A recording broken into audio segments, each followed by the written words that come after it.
I want to come back actually to some of your meal prepping because I think it'd be useful for people. Just to go back first and clarify a little bit of what you were saying on fat. So this is interesting. So we are less, because we often hear the insulin and cortisol conversation, right? But we're less good at digesting fats. And then we also are storing them more easily. Because I think that's what you're saying. So that's something I've certainly noticed is if I eat quite a bit of fat, I would now gain weight. Yes, you would. Quite easily. Yes, you would. And that's normal at this stage of life. That's why historically, my grandmother, she looked sort of like a barrel-shaped person at a certain point. And that's just what happens. It's a perfect storm of declining fat metabolism, meaning digestive decline, and sarcopenia, right? So muscle wasting.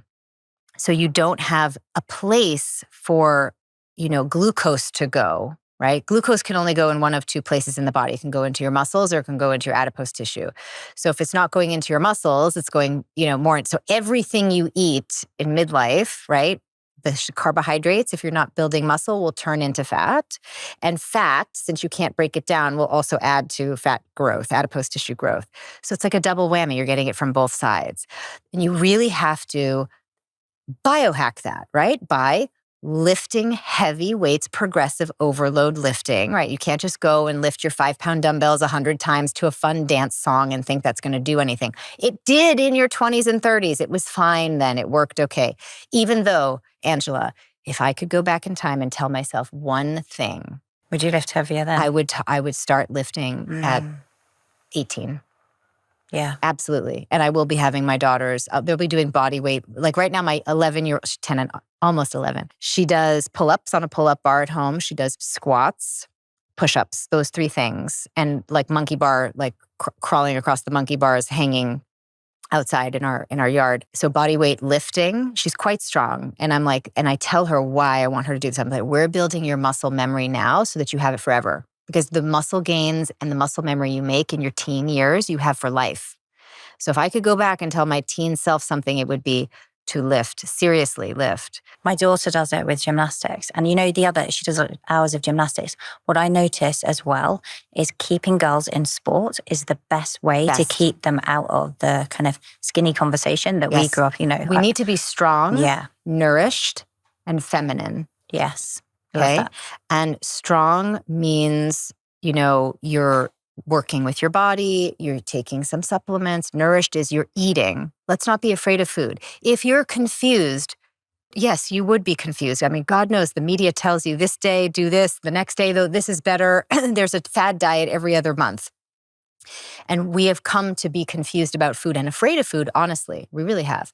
So my best antidote when I work with clients privately is wear a CGM, follow the cycle syncing methodology for one cycle, and be a hormone biohacker. Just see what happens. Let's let go of the dogma for a month and see your actual response to food separate from what you believe it's supposed to be. Because a lot of us are afraid to eat carbohydrates in the morning, for example. A lot of us are afraid to eat too much protein. We're just afraid of a lot of different things because we keep getting confusing and conflicting messages in the media. So instead of relying on hearsay, get some data about your bioindividual response to macronutrients, proteins, carbohydrates, and fats.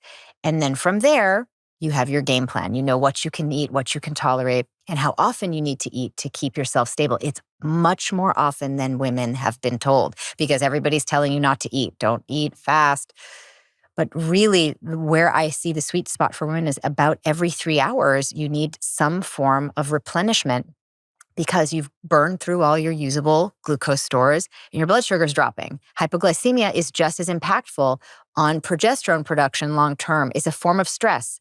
When your blood sugar drops too low, now cortisol is going to rise. And then we have a sort of a downregulation of progesterone production. And this then can over time interrupt ovulation, make PMS worse, age your hormones faster, put you into perimenopause sooner, decrease your fertility. So we have to nourish ourselves according to our biological needs, not according to trends and fads, right? And it's gender specific. People ask me all the time, what do you feed your husband? I'm like, I don't feed my husband because I love him. I feed him on his birthday and Italian high holidays. And then the rest of the time, I try to keep him out of the kitchen. He can eat in a particular window because the studies are very clear that intermittent fasting, extended fasting is excellent for male longevity and hormetic stress. But it has a very opposite effect for women in their reproductive years. You can do a little bit of extended fasting. I'm talking, so first of all, 13 hours of fasting overnight is good for every woman every day of the cycle. In the follicular and ovulatory phases, you can do a little extended fast. You could maybe push that 14 hours, 15 hours in the morning if you want. But that's it. You really need blood sugar stability must be your priority if you want to really protect ovulation and progesterone production. And everything you're saying, like I've noticed myself, I'm like, it's not difficult for me to stay lean with that approach. That's the thing. And I wish people would realize this because they think, I must restrict my food intake. Actually, like having really good amounts of protein, as you're saying, with carbohydrates, healthy fats, it's more, and resistance training. You It's build effortless. metabolic flexibility. You do. In fact, and I'm here to report from the front line. So I've been 210 pounds. That's, what is that, 105 kilos or something like that? Yeah, we do it in pounds anyway, actually, Okay. weight here. So yeah. 210 pounds 3 times, once with my PCOS and both pregnancies. I'm very sensitive to estrogen. So it wasn't like I was eating, like junk during my pregnancies, but I just just stimulates adipose growth for me. So I've maintained good 60, 70 pound weight loss most of my life from my PCOS and from these pregnancies. But going after this last pregnancy, I was like, all right, I'm officially in my midlife journey. I know what's coming, metabolically speaking. So let me get on it, right? Let me start taking my biohacking up to the next level, age appropriate, stage appropriate. Started with the strength training, started dialing in these macros. And I lost 25 pounds in 6 months. That's a lot. I've actually without actually really trying, you were just aligning and thinking. That's the thing. And I've never been this lean. I'm 126 pounds, 5'6". It's really remarkable. So I upped my nourishment from even what I was already doing, and it had a really profound improvement to my metabolic flexibility. So yeah, we don't have to be afraid of nourishing ourselves. We actually just have to start doing it. Whenever I'm traveling, I've got to have a kitchen. But now it's so much easier. There's Airbnb, there's online shopping apps. You can pre-order your groceries to be delivered. Like, you can biohack your cooking and your food when you travel.